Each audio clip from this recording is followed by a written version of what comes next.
श्री राम जी ने जब लंका में युद्ध किया ना रावण के साथ जी जी लंका में युद्ध करने के बाद लौटे अयोध्या जी। श्री राम जी ने सभी को कहा भाई आपकी जो जो इच्छा है मांगे, मैं आपकी इच्छा पूर्ण करूंगा। सभी की इच्छा पूर्ण हो गई। जामवंत जी ने कहा मेरी युद्ध करने की इच्छा है। उन्होंने कहा किसके साथ युद्ध करोगे, हमारा युद्ध समाप्त हो चुका है। उन्होंने कहा मैं आपके साथ युद्ध करूंगा।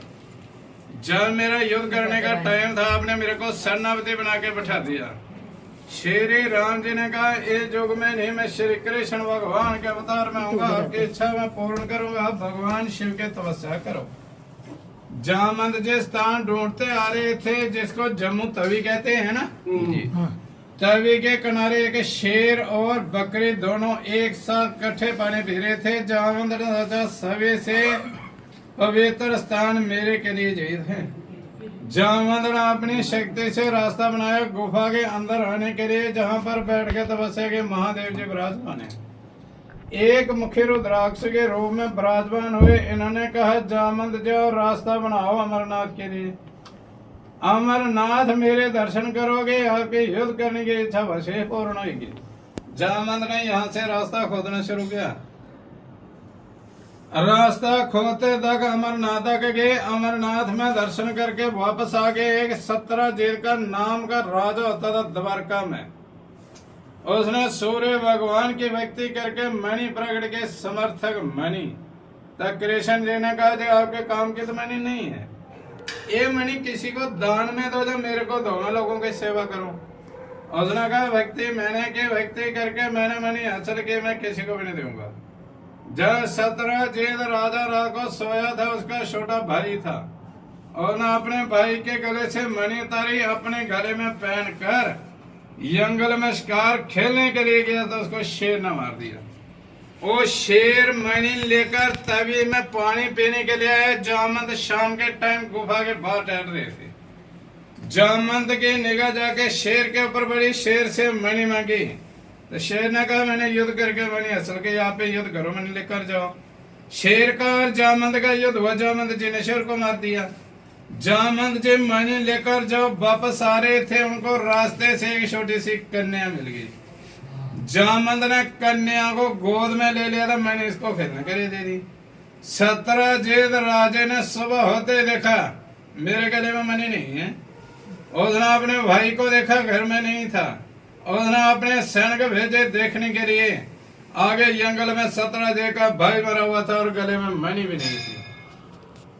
17 जेल राजा ने कहा मेरे से श्री कृष्ण भगवान जी ने मणि मांगी थी, मणि देने से मैंने इनकार किया था और मणि के लालच में आकर मेरे भाई को भी श्री कृष्ण जी ने मार दिया और मणि चुरा कर किसी को दे जा। अपने पास रखे चोरी का इल्जाम श्री कृष्ण भगवान के ऊपर लगा। कृष्ण भगवान जी द्वारका से मणि की खोज करते आ रहे थे। जब गुफा के बाहर पहुंचे तो गुफा के अंदर बहुत एक प्रकाश रोशनी आ रही थी। कृष्ण भगवान जी जान जो के मणि है तो गुफा के अंदर।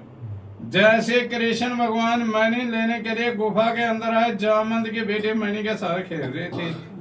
उन्होंने जब कृष्ण भगवान को देखा तो जोर जोर से रोना शुरू हुई। जामवंत अपनी भक्ति में बैठे, उनको अपनी बेटी की रोने की आवाज सुनाई दी। वहां खड़े हो गए कृष्ण भगवान के ऊपर वार कर दिया। दोनों का युद्ध होते तक 27 दिन तक युद्ध हुआ इस जगह में। 27 दिन के बाद जामवंत जी ने हाथ जोड़ के कहा अपने असली रूप में दर्शन दो, मेरे साथ इतनी देर कोई युद्ध कर नहीं सकता। कृष्ण भगवान श्री राम के रूप में आए।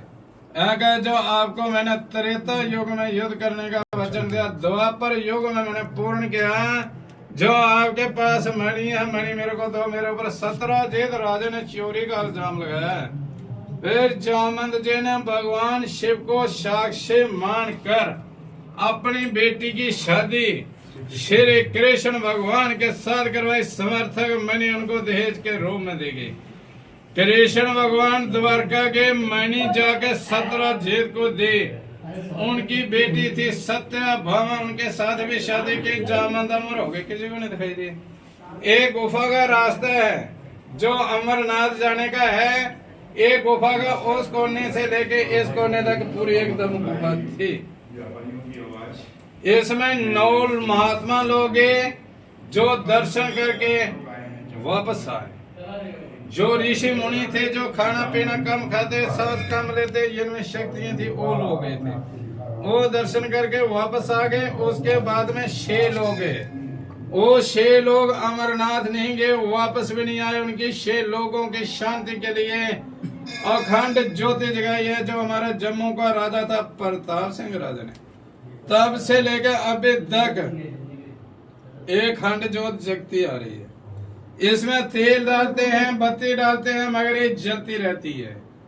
जामंत्र तपस्या के महादेव जी विराजमान हैं। एक मुखी रुद्राक्ष के रूप में प्रकट हो गए, जामंत भगवान को दर्शन दे गए हैं। इसलिए इसको कहते हैं जामंत शिव गुफा। जगह का नाम है पीर खो। पीर का मतलब होता है गुरु, खो माने होते हैं गुफा। श्री राम की टाइम की गुफा है। कृष्ण भगवान के टाइम के शिव जी महाराज के दर्शन हैं। इस गुफा के अंदर मेन टेम्पल है महादेव जी का है। बोलो शंकर भगवान की जय।